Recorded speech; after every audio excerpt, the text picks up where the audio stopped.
नमस्कार, मैं विनोद वैष्णव और आप सभी देख रहे हैं न्यूज़ 21 टीवी एवं पॉजिटिव न्यूज। आज हम मौजूद हैं ग्राम पंचायत बंचारी, जो कि होडल विधानसभा क्षेत्र और जिला पलवल का हिस्सा है।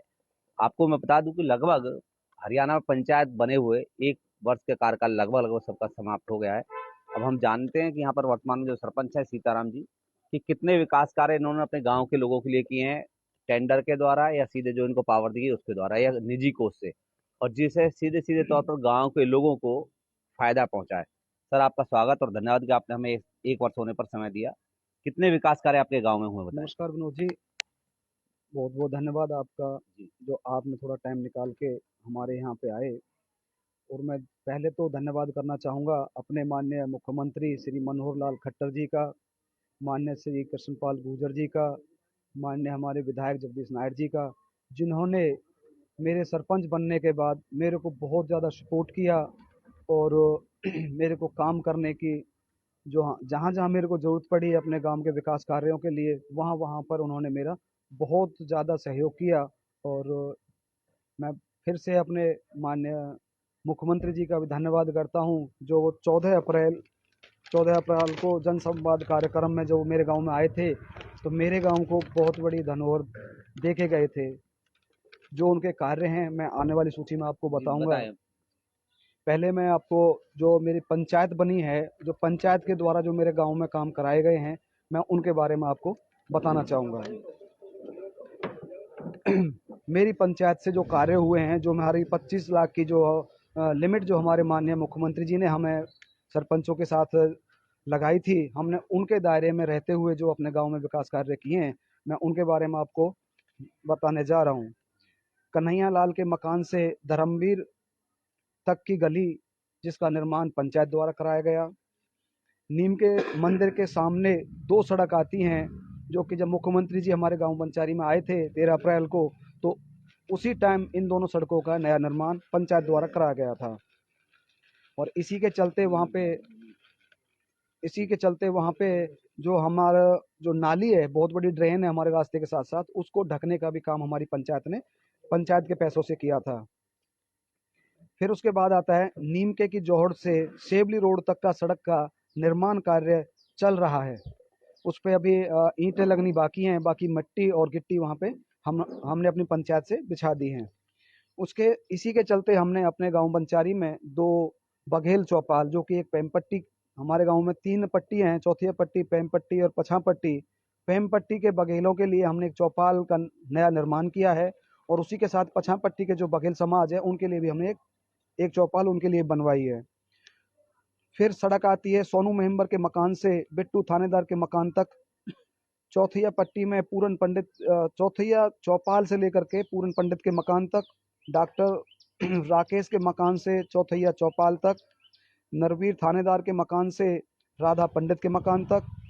पेम पट्टी में दर्जियों वाली गली जो अब तक नहीं बनी थी, उसका भी हमने अपना नया निर्माण किया है। गूंगा माई मंदिर से कमल बहोरे के मकान तक की सड़क का जो रिपेयरिंग का काम था, वो भी हमने अपनी पंचायत द्वारा किया था। अब हम बात करते हैं कि जो हमने सरकार ने जो हमें ई टेंडरिंग जो लागू की थी, जो उसके तहत जो हमने टेंडरों से काम किए हैं, अब वो टेंडर के कार्य आते हैं। बिल्लू के मकान से भूपराम गाजी के मकान तक सड़क बनाई। पछापट्टी से पछापट्टी की चौपाल से वेद पंडित के मकान तक, जो बहुत बड़ा रास्ता है, जिसकी लागत, जिसका टेंडर लगा था, वो 21,70,000 का टेंडर था। वो हमने ई टेंडरिंग से कार्य उस पर अभी चल रहा है। 2 गांवों के अंदर स्वागत गेट जो ई टेंडरिंग से लगे थे, अभी एक गेट पे कार्य चल रहा है और दूसरे गेट पे, जब ये पूरा होने के बाद दूसरे गेट पे भी कार्य चल जाएगा, जिसका टेंडर छूटा था 13,70,000 रुपए का। इसी के साथ ही टेंडर का जो कार्य है, दीपक के मकान से वाल्मीकि मोहल्ले तक की सड़क, वो कंप्लीट हो गई है। फिरनी फिरनी से राजवीर बघेल तक के मकान तक की सड़क हमने टेंडर से बनाई। कमल बहोरे के मकान से राजू जगराम के मकान तक ये सड़क हमने बनाई। कल्लूटी हरिजन फिरनी से लेखराज के मकान तक की सड़क का कार्य अभी चल रहा है। मानसिंह के मकान से राधा कृष्ण स्कूल, जो कि बहुत गहरा रास्ता था, जिसमें मिट्टी का डलने का तो काम हमने कर दिया है। जी। और उसके बाद में अब जो ईंट लगने का काम है वो ठेकेदार को हम बार बार बोल करके उस पर ईंट लगवाने का काम भी जल्द ही पूरा करेंगे। इसी के साथ पंचायत की फिरनी जो सोंद मोड़ से लोहना मोड़ तक पीडब्ल्यू डिपार्टमेंट के अंदर आती है, जिसमें हमने पैरवी की, और इस पैरवी में हमारा साथ जो दिया हमारे माननीय मुख्यमंत्री जी ने, माननीय केंद्रीय मंत्री कृष्णपाल गुर्जर जी ने, हमारे माननीय विधायक जगदीश नायर जी ने हमें पूरा सहयोग किया। उन सब के सहयोग से हमारी जो फिरनी का काम था, जो कम से कम 30-35 साल से फिरनी नहीं बनी थी, जो आम टाइम लोग जिस पे परिक्रमा लगाते हमारे बूढ़े बुजुर्ग परेशान रहते थे, उस सड़क का अब इतना अच्छा नया निर्माण किया गया है। उसमें अभी नाली बची हुई है, तो मैं भी उन नालियों का काम भी पंचायत के द्वारा पूरा जल्द से जल्द कराऊंगा। फिर आती है गांव की फिरनी, मवासी लोहार के मकान से कोली चौपाल तक की सड़क, जो कि मार्केट कमेटी में आती है, ये पंचायत से नहीं है, मार्केट कमेटी ने उसका टेंडर दिया। मार्केट कमेटी के द्वारा इस सड़क का भी नया, जो वहाँ पे हमेशा से कम 10-15 साल से कीचड़ में लोग निकल रहे थे, उस सड़क का भी एकदम नया निर्माण करा दिया गया है। इसके बाद आता है हमारा प्राचीन काल मंदिर है दाऊजी महाराज का, जो चौबीसी का मंदिर बोला जाता है। इसी के सामने जस्ट हमारा चौबीसी का चबूतरा, जैसे कि हमारा चौबीसी है, सौरभ पाल की चौबीसी है, उन सब का वहाँ पे बैठक के तौर पे लोग आते थे, इकट्ठे होते थे, पंचायतें करते थे। तो उस चबूतरे का नया निर्माण, पत्थर लगाना, लाइट लगानी, उसका कार्य अभी धीरे धीरे चल रहा है। कुछ पूरा हो गया, कुछ अभी कार्य उसमें बचा हुआ है, उसको भी जल्दी पूरा करेंगे।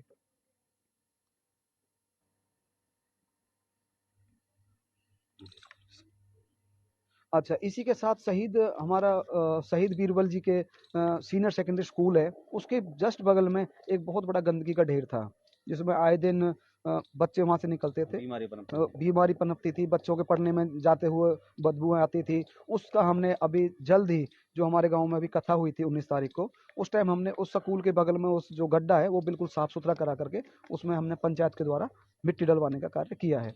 ये मेरे 1 साल के कार्य हैं, जो मैंने अपने गांव बंचारी के लिए, अपने सरपंच रहते हुए जो गांव के लिए किए हैं। चलिए, मैं गांव के लोगों से पूछ लेता हूँ, कुछ लोगों से, फिर आपसे हम बात करेंगे। आप इसी गांव से हैं जी?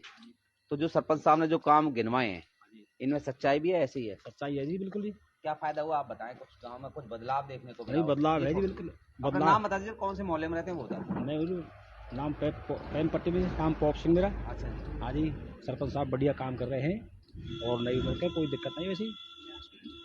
आप बताएं चाचा, अपना नाम बताएं, ये छोड़ दीजिए, ये रहने वैसे बता दीजिए। मेरा नाम कन्हैया लाल है जी, सतिया पट्टी में रहता हूँ। हमारे सरपंच साहब ने जो काम किए आज तक किसी ने नहीं किए। और कुछ बदलाव देखने को मिला गांव बदलाव में? इतना मिल गया कि कोई हद नहीं है, दारू बंद है, नशा बंद है। नशा नशा, बंद, चलिए, हाँ अच्छी जी। बात। और आप बताएं, हाँ जी, राम प्रसाद पंडित जी। क्या चौथिया काम टोल। हुआ जी आपके गांव में? कोई विशेष कोई एक काम बताइए जिससे कुछ फायदा हो जनता को। ये जो बताएं सरपंच ने सारे काम है और करते रहे, ये अपनी ओर से करते रहे, वैसे करते नहीं, रहे। अपनी अपनी सोच के हिसाब से बता दीजिए इस काम को करने से ये फायदा हुआ। जैसे इन्होंने बताया कि नशा बंद हो गया, ऐसे कोई आप एक एक चीज बता दीजिए, सब अलग अलग। अच्छा, आपने बताइए, आप बताइए क्या नाम है जी आपका? मेरा नाम देव सिंह है जी, प्रेमपट्टी से दाऊजी के मंदिर पर रहता हूँ। और सरपंच साहब ने जो काम किए सभी बढ़िया काम किए। ये तो गांव में एक ऐसा काम बताएं जिससे आमजन को फायदा हुआ हो, देखो जी, जो आपकी नजर में सबसे अच्छा लगा। एक तो गांव में सरपंच साहब ने 2-3 बार लाइट ऐसी लगवा दी कि रात में उजाड़ रही है, पूरे गांव में लाइटिंग करवा दी। एक जो दाऊजी महाराज का जो चौतरा था 20-25 साल तक खंडित पड़ा था, ये बहुत अच्छा काम करवा दिया। एक पानी की सप्लाई नहीं आती थी, पानी बहुत बढ़िया मिल रहा लोगों ने। और एक गांव के सब चौराहे पे कैमरा लगवा दिए, किसी की चोरी चारी हो तो हम पता पड़ जाए। सुरक्षा के लिहाज से ठीक किया। हाँ, बहुत बढ़िया। आप बताएं बस, क्या नाम है आपका? मेरा नाम मुकेश कुमार है जी। मुकेश जी, क्या करते हैं आप? मैं डी-सीट पर इरिगेशन ड्यूटी करता हूँ जी, सिंचाई विभाग में। सिंचाई विभाग करते हैं।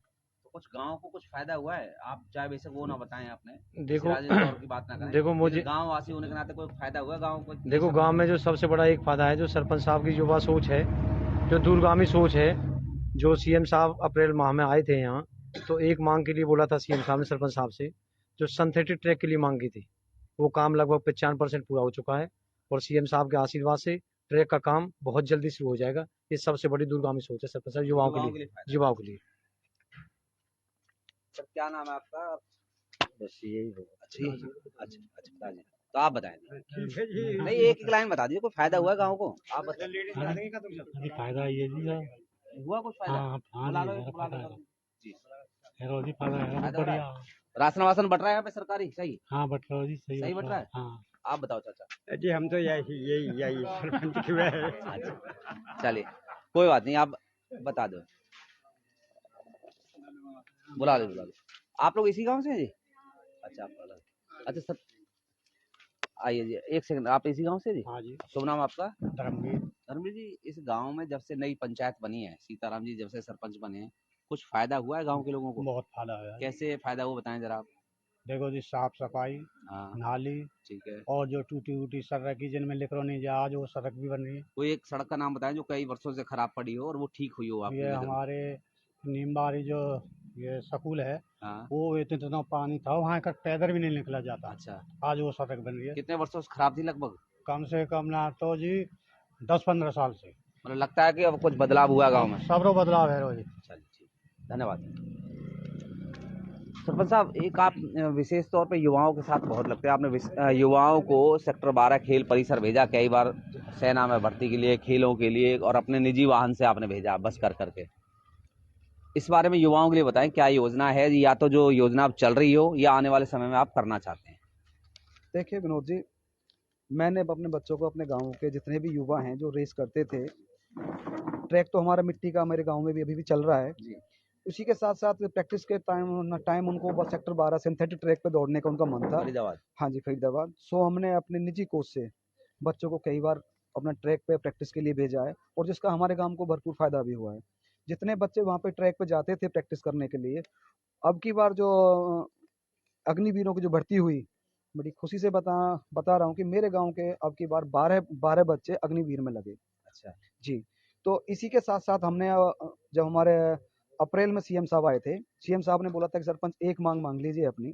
हमने सीएम साहब से सिर्फ एक ही मांग मांगी थी बच्चों को देखते हुए, क्योंकि हमारे यहाँ पे सिंथेटिक ट्रैक आसपास में नहीं है, और हमारे यहाँ पे पलवल डिस्ट्रिक्ट में युवाओं में इतना जोश है, और अच्छा, पलवल में भी नहीं है सिंथेटिक ट्रैक? नहीं, पलवल डिस्ट्रिक्ट बने उसमें भी सिंथेटिक ट्रैक नहीं है, और यहाँ पे युवाओं में इतनी ताकत और इतना जुनून है कि अगर उनको सही प्लेटफॉर्म हम दे पाएं तो वो आगे चल के देश का नाम रोशन करेंगे।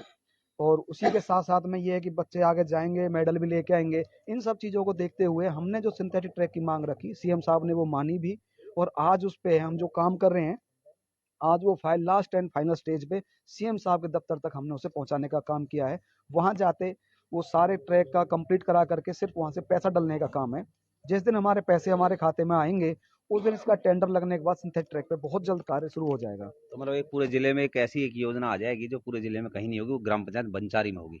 हाँ, ये हम बार बार सीएम साहब का धन्यवाद करते हैं कि उन्होंने जो हमें जो ये सौगात दी है, या तो ये अपना सेक्टर फरीदाबाद 12 में है, या फिर चल के आगरा में है, और आसपास में कहीं भी सिंथेटिक ट्रैक नहीं है।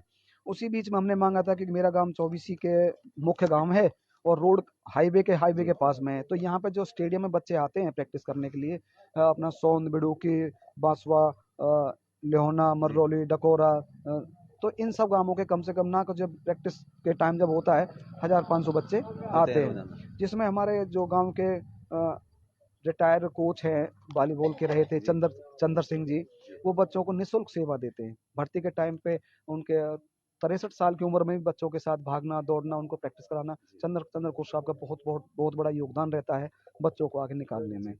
इन्हीं चीज़ों के साथ साथ हमने अपनी सरकार से एक चीज़ मांग और रखी थी, और जो हमारे सीएम साहब ने उस टाइम मान भी ली थी, उसका सीएम कोड लग गया है, 2 बारात घर। क्योंकि गरीब आदमी आजकल जगह की तो कोताही होती जा रही है, गाँव में जगह नहीं है। बेटियों की शादी के लिए हम वाटिका करते हैं, जिसका खर्चा लगभग 51,000, 71,000, 1 लाख तक की वाटिका होती है। उसे बचाने के लिए हमने पंचायत की तरफ से नई 2 वाटिकाएं के लिए हमने मांग रखी थी, जिसको सीएम साहब ने परमिशन भी दे दी। उसका बजट चला गया है, जैसे बजट चलेगा 2 नई वाटिकाओं पे काम चलेगा, जिसमें हम एक वाटिका अपना या लेहोना मोड़ पे बनाने जा रहे हैं, जिसका बजट था 2 करोड़ 30 लाख रुपए, जो एस्टिमेट गया है। अब जब डलेगा काम शुरू होगा। इसी के साथ साथ अब आता है 24 का धर्मशाला, तो उसी के साथ साथ उसमें सीएम साहब ने वो चीज़ भी रखी। 24 की धर्मशाला के लिए हमें 3.5 करोड़ रुपए का एस्टिमेट हमने भेजा है, और बहुत जल्द वो भी पूरा हो जाएगा। तो इन चीज़ों को देखते हुए, जैसे कि अभी मेरे भाई ने बताया, लाइटिंग तो हमने अपने सरपंच बनने से पहले ही भी गाँव में लाइटिंग कराई थी, जिससे इतना फायदा हुआ। पहले गाँव में लगभग ज़्यादा ही चोरियां होती थी, क्योंकि अंधेरे में ही चीज़ें अपना गंदे तरीके के लोग निकलते हैं। उस टाइम जब इलेक्शन नहीं हुआ था, हमने उस टाइम गांव में कंप्लीट वो बड़ी लाइट नहीं लगवा पाए क्योंकि अपना बजट का प्रॉब्लम था। तो हमने 15 वाट के बल्ब हर खंबा के साथ साथ 15-15 वाट के बल्ब लगवाए, जिनके साथ में बेड स्विच लगवाए, ताकि सुबह लोग अपने जी, जाते हैं तो उनको बंद करते बंद चले कर जाते हैं, शाम को आते टाइम उनको जला देते हैं। दें।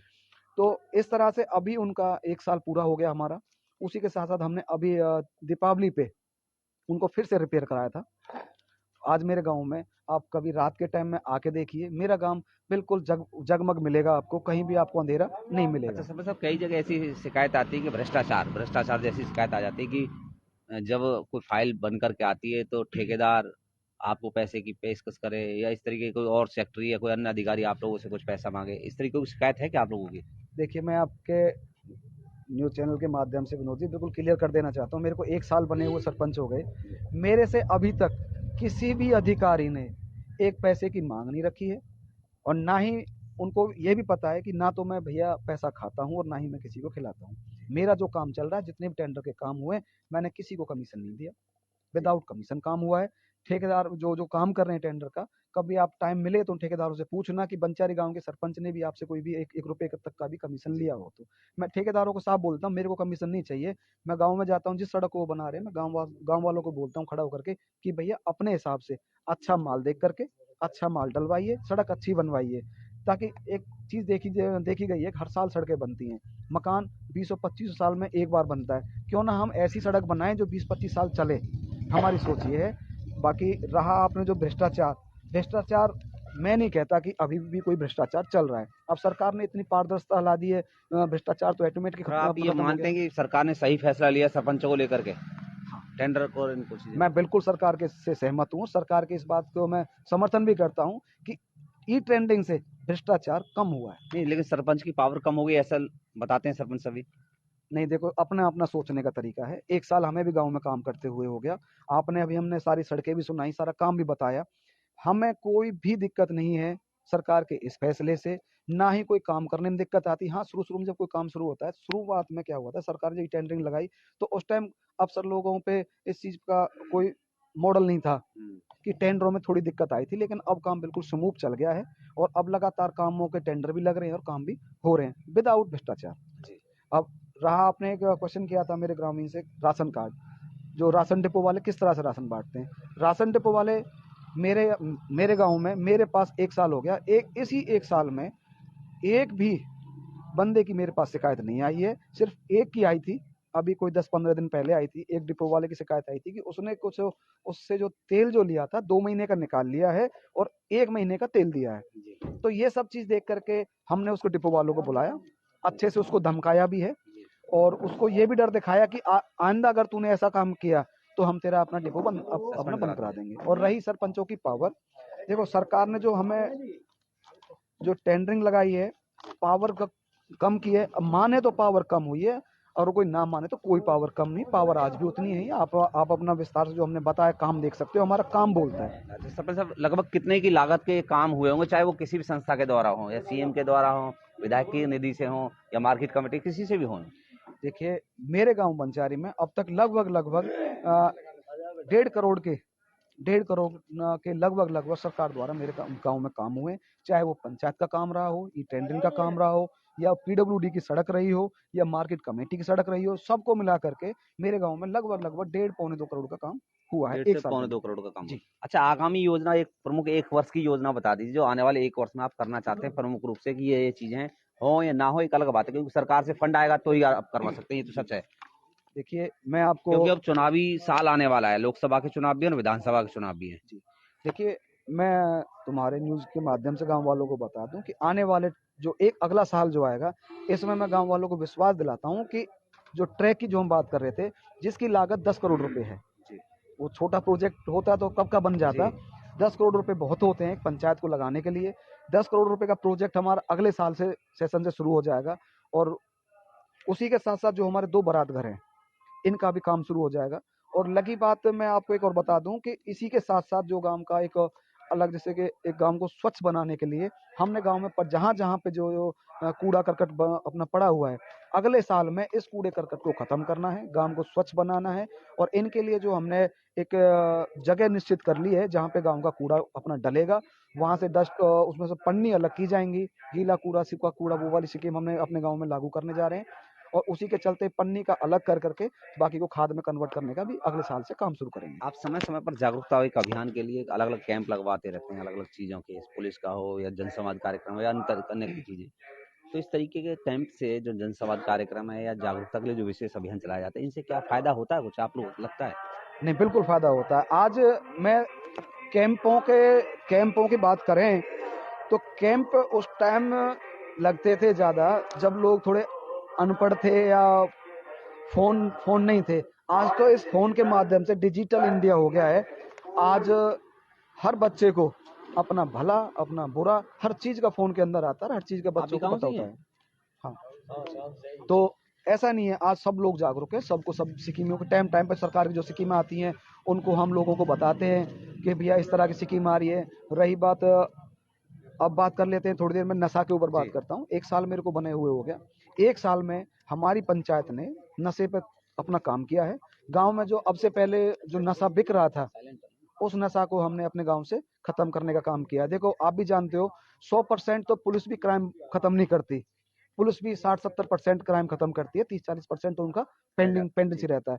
इतना मैं भी दावा करता हूँ कि मेरे गांव बंचारी में मेरे सरपंच बनने से पहले हर परचूने की दुकान पे शराब बिकती थी और उसी के साथ में सुल्फा बिकता था, स्मैक बिकती थी।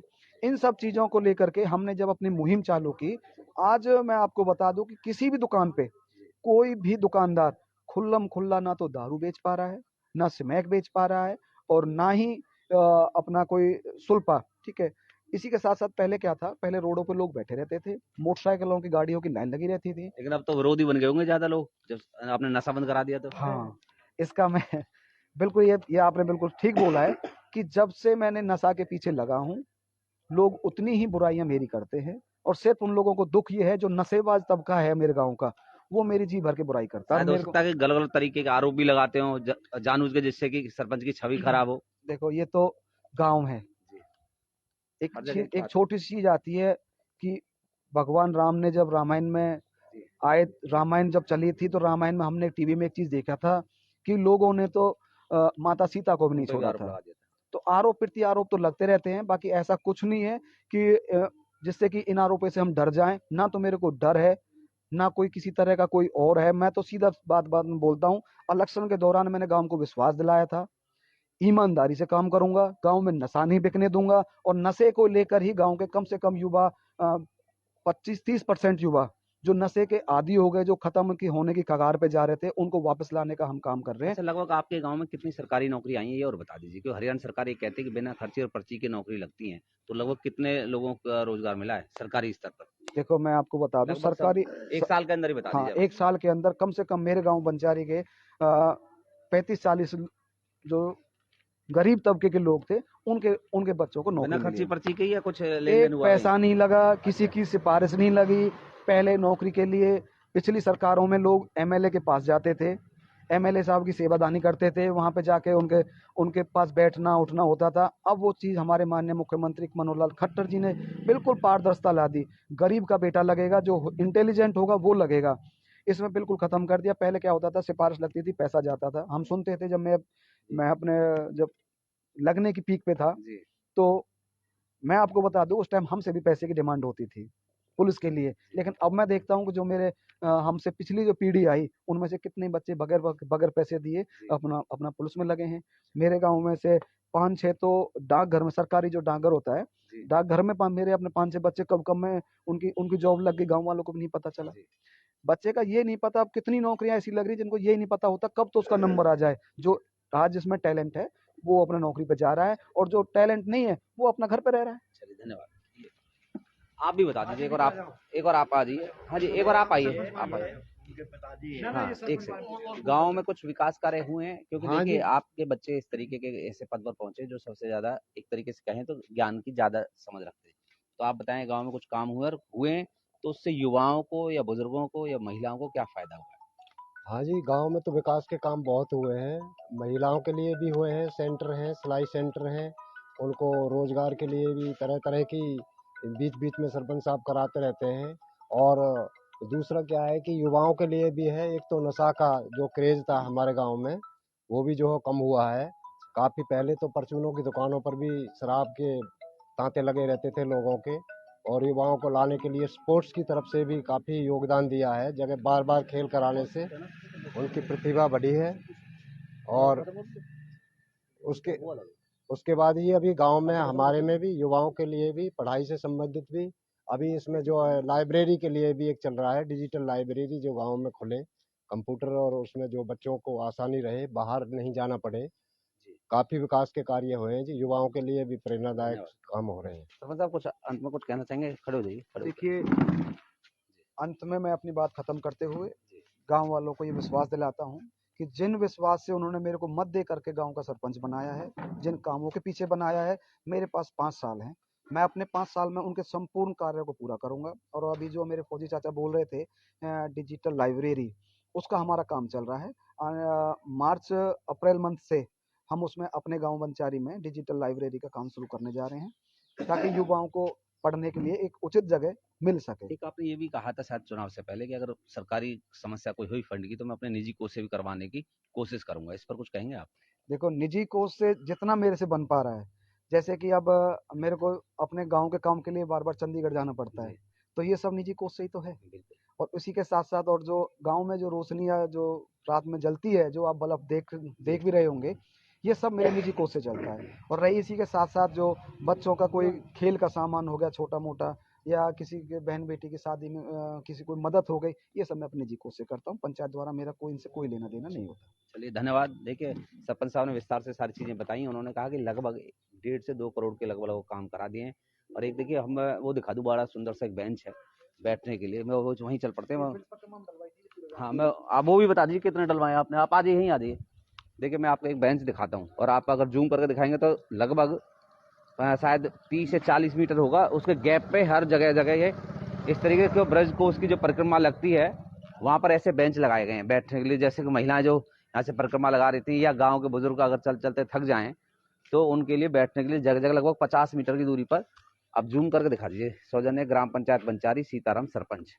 41वां नंबर है इस बेंच का। मतलब कि ये भी अच्छा सरपंच साहब, ऐसे कितने बेंच लगे हैं? ये ब्रिज परिक्रमा मेरे गांव में से निकलती है, ब्रिज 84 कोस की। जी, उस टाइम में परिक्रमा के दौरान हमने अपने गांव में इधर आइए जी। जी, कितने लगवाए होंगे? परिक्रमा के दौरान हमने अपने गांव बंचारी में ब्रिज परिक्रमा के रास्ते में 132 ऐसे बेंच बेंच जी, हमने परिक्रमा के रास्ते में रखवाई थी। जी, और परिक्रमा में किसी को असुविधा ना हो, तो परिक्रमा के रास्ते को भी जो गांव बंचारी के पंचायत दायरे में आता है, उसकी रिपेयरिंग भी हमने पंचायत द्वारा कराई थी। 132 में जो बेंच रखी गई थी, आज भी इन बेंचों का यूज हो रहा है। जहाँ पे थोड़ा बहुत यूज नहीं हो रहा था, उनको वहां से उठवा करके गांव के अंदर जो आप मैच देख पा रहे हो, जी, इनको जगह जगह जहाँ से बच्चों के स्टैंड है, हमारे जो स्कूल के बच्चे हैं, जी। वो जो बैठने के लिए, आज आप भी जानते हो कि प्राइवेट स्कूल में बैग भारी हो गए हैं, तो बैग बच्चे कंधे पर कब तक रखेगा। तो इसलिए जहाँ जहाँ बच्चे तो मतलब एक स्टैंड हैं, समस्या देखने को मिलती है कि कुछ दिन बाद ये इनकी कोई जब देख रेख नहीं हो पाती तो तोड़ दिया जाता है इन्हें ऐसे। तो इसकी देख रेख की कोई जिम्मेवारी लगाई है, या जैसे जिसके घर के सामने है उनकी कोई जिम्मेवारी लगा दी हो? देखो, जहाँ जहाँ हमने बेंच रखवाई हैं, वहाँ उन लोगों को हमने पर्सनली बोला था कि भाई देख, इनको अगर यूज जहाँ है वहाँ आप देख रेख कर सको, वहाँ इनको रखवाइए। जहाँ आप देख रेख नहीं कर पाओगे, हम वहाँ से बेंच उठा लेंगे। इसकी पूर्ण जिम्मेदारी मैंने खुद ने उठा रखी है। मैं टाइम टाइम पे जाता रहता हूँ, कहीं अगर मैच का यूज नहीं है, वहाँ से उठवाने का, दूसरी जगह रखवाने का काम बीच बीच में होता रहता है। अच्छा, हम सरपंच साहब के निवास के सामने से बात कर रहे हैं। ये कौन सा रोड बोलते हैं, इसे कौन सा रोड बोलते हैं? ये ओल्ड जीटी रोड था पहले मेरे गांव का। ये यहाँ से नेशनल हाईवे था, उसको बदल करके पल्ली तरफ बाईपास निकाल दिया है। ये ओल्ड जीटी चलिए रोड है। दोस्तों, हम जहाँ इस समय खड़े हैं, पुराना जीटी रोड था। जब आज से लगभग 90 के आसपास की बात होंगी, सन 90 के आसपास की बात है। पुराना जीटी रोड है, लेकिन आज गाँव का मुख्य रास्ता ये है, क्योंकि सबसे चौड़ा रास्ता से दिखाई देता है। यही सबसे छोटा चलिए, आप सीधे तौर पर हमारे साथ जुड़ रहे, बहुत बहुत धन्यवाद।